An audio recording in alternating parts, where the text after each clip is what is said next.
ផ្សារបាននន់ពេលព្រឹកព្រលឹមមនុស្សរៀងច្រើនបន្តិចទោះបីជាយ៉ាងណាក៏ដោយផ្នែកបន្លែត្រីសាច់នំនែកជាអំបុកអីទំហំមេរៀងតូចមនុស្សក៏រៀងមិនសូវមានច្រើនប្រមាណដែរបើប្រៀបធៀបជាមួយផ្សារបាយដំរាំតែផ្សារបាននន់ណាជាទីប្រជុំជនប្រចាំស្រុកបាននន់តែម្ដងម្យ៉ាងទៀតស្រុកបាននន់មិនត្រឹមតែល្បីល្បាញខាងប្រាសាទបុរាណទេប៉ុន្តែថែមទាំងជាទីកន្លែងដែលដាំដុះបន្លែផ្លែឈើសំខាន់ដូចជាក្រូចថ្លុងក្រូចពោធិ៍សាត់អីចឹងណាអូយមកខែបាត់ដំបងណាមិនស្គាល់ក្រូចពោធិ៍សាត់កន្ទឺ1កន្ទឺ2នឹងស្ងាញ់សាហាវជំរាបសួរក៏ដោយសួស្ដីពុកម៉ែបងប្អូនទាំងអស់គ្នានៅផ្សារបាននន់ជាពិសេសនៅស្រុកបាននន់ទាំងមូលដំណាំទាំងនេះមិនត្រឹមតែផ្ដល់ប្រាក់ចំណូលខ្ពស់ដល់បងកសិករក្នុងតំបន់តែប៉ុណ្ណោះទេតែថែមទាំងមានមោទនភាពនិងលើកមុខលើកមើលក្នុងស្រុកបាននន់ណាប្រជាជនមួយចំនួនធំក្នុងស្រុកបាននន់ណាភាគច្រើនជាអ្នកកសិកម្មស្រែចម្ការបន្លែផ្លែឈើដាំបាននៅចម្ការហ្នឹងយកមកលក់នៅក្នុងផ្សារបាននន់នេះឯងប្រពេលខ្លះក៏មាននាំចេញទៅលក់ក្នុងស្រុកផ្សេងអញ្ចឹងណាមករយៈចុងក្រោយល្បីខ្លាំងមែនទែនរឿងចម្ការតាពាំងបាយជូរតាក់ទេភ្ញៀវទេសចរចិត្តឆ្ងាយឲ្យទៅភ្លក់រសជាតិអញ្ចឹងឥឡូវយើងមកនិយាយពីផ្ទាំងទស្សនីយភាពជារួមនៅក្នុងផ្សារបាននន់វិញ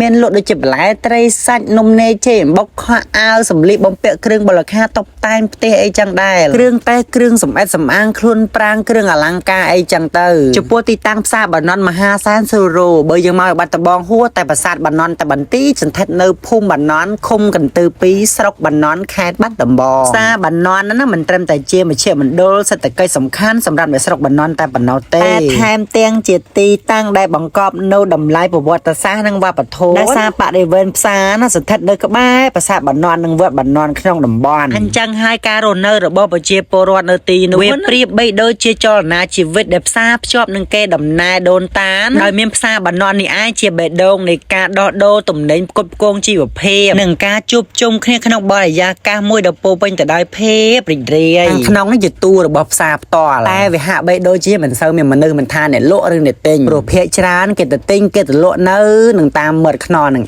ឯងវាស្រួលក្នុងការទិញនិងលក់ឲ្យទៅថ្ងៃសិលនិងថ្ងៃសៅរ៍អាទិត្យសម្បូរមនុស្សខ្លាំងណាស់មិនថាអ្នកលក់និងអ្នកទិញដោយសារផ្សារនៅកន្លែងប្រជុំជនផ្ទាល់ក្នុងស្រុកអញ្ចឹងហើយមិនខ្វះទេសាលារៀនវត្តអារាមប្រាសាទបុរាណអីចឹងដូច្នេះហើយឲ្យទៅថ្ងៃសិលបងប្អូនពុទ្ធបរិស័ទចិត្តឆ្ងាយក៏ទៅទិញម្ហូបអាហារដើម្បីយកទៅវេប្រគេនព្រះសង្ឃនៅក្នុងវត្តចិត្តនឹងម្យ៉ាងទៀតរៀងរាល់ថ្ងៃសៅរ៍អាទិត្យចឹងសម្បូរមនុស្សច្រើនខ្លាំងមែនទេពុកម៉ែបងប្អូនក៏ទៅទិញម្ហូបអាហារឬក៏តំណែងផ្សេងអីចឹងទៅយកមកញ៉ាំជុំគ្នាចុងសប្តាហ៍ក្រោយសម្រាប់ពីការងារនេះហើយគឺជាជីវិតម្យ៉ាងដែរធ្វើការខ្លះសម្រាប់ខ្លះសប្បាយខ្លះមានទុកខ្លះទៅឥឡូវយើងសង្កេតឃើញថានៅស្រុកបាននន់មានអាគារខ្ពង់ខ្ពស់ផ្ទះធំវីឡាអីចឹងទៅអូយឥឡូវអភិវឌ្ឍទៅចម្រើនខ្លាំងណាស់នៅបាននន់ជាចុងក្រោយបើមានការសម្រាយអធិប្បាយលើលួសខ្វះខាតត្រង់ចំណុចណាក៏សូមមេត្តាខន្តីអភ័យទោសពីខ្ញុំបាទណាន់ស្ទាយផងចេញពីផ្សារបាននន់ខ្ញុំបាទណាន់ស្ទាយសូមអរគុណសូមជម្រាបលា